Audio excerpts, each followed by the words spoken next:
কথায় কথায় বাসি ফাজলামি শুরু করছেন। স্টপ ইট।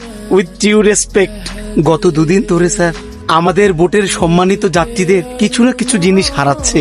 বলতে লজ্জা নেই, আমার প্রথম দিন থেকে মানিব্যাগটা খুঁজে পাচ্ছি না, আর গত দিন থেকে মোবাইলটাও খুঁজে পাচ্ছি না স্যার। স্যার 105 নম্বর রুম থেকে এগুলো উদ্ধার করেছি। লিমন সাহেব, 105 নম্বর রুমটা কার? 105 নাম্বার রুমের এই তিনটা স্যার ঠাটাস চোরের বাচ্চা চোর।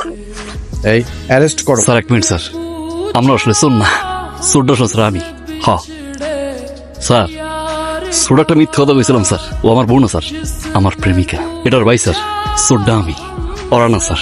স্যার আমার অতীত ঘাটলে মোটামুটি 15-20টা চুরি তো পারিনি স্যার। আওয়ার সময় স্যার বাসের ভিতরে 7 জনের মানি ব্যাগ কাট করে স্যার মেরে দিছি। টেরিবে নে ওই যে আচ্ছা স্যার।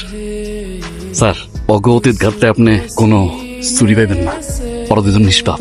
ওকে অ্যারেস্ট করেন না, আমারে করেন স্যার। অ্যারেস্ট তো করবেনই, ধরা খাইছি স্যার। হ্যান্ডকাপ পরাইবেন, আদালতে নিবেন জানি স্যার।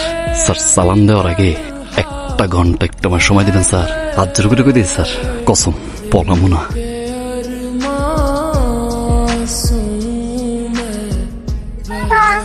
কেমন আছেন আপনি? কাজে গেছিলাম, আপনি আসছেন, কিন্তু সাথে তো পুলিশ, আপনার হাতে হ্যান্ডকাপ।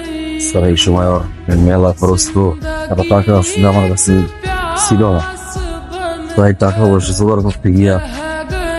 আপনি তো ভালো করে জানেন যে আপনার সন্তানের ক্যান্সারের লাস্ট। এই সময় ট্রিটমেন্টের বিভিন্ন ধরনের সিদ্ধান্ত নিতে হয়, যেখানে বাবা মাকে খুবই প্রয়োজন। আপনার সাথে যোগাযোগ করার আমরা অনেক চেষ্টা করেছি, কিন্তু কোনোভাবেই যোগাযোগ করতে পারছি না।